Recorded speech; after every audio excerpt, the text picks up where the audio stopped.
চলো আজকে আমি তোমাদের দেখাই আমাদের বনগাঁয় রথযাত্রা কেমন হয়। আমি যেহেতু ছোটোবেলা থেকেই বনগাঁতে থাকি, তাই প্রত্যেক বছরই সময় সুযোগ করে রথের মেলায় একটু করে ঘুরে আসি। রথের মেলায় যেতে আশা করি সবারই ভীষণই ভালো লাগে। আমাদের এই বনগাঁতে রথের মেলা মেনলি হয় বাটার মোড়ের ওই রাস্তাটা ধরে। এখান দিয়েই বনগাঁয়ের প্রায় সব কটা রথই যায়, আর আমরাও ওখানে গিয়ে রথ টানি। তো রথের মেলায় গিয়েছি, একটু পাঁপড় ভাজা খাবো না তাই কি হয়? তাই আমরা একটু পাঁপড় ভাজা, তারপর একটু ফালুদা খেয়েছিলাম, কারণ ভীষণই গরম লাগছিল। আর তার সাথে আমি টুকটাক কিছু কেনাকাটা করেছিলাম, যদিও খুব বেশি দোকান বসেনি, তাই জন্য খুব বেশি কিছু কিনতেও পারিনি।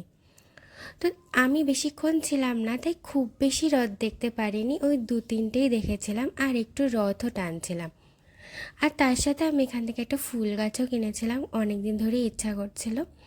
তো লাস্টে জিলিপি কিনে বাড়ি চলে এসেছি। বাই।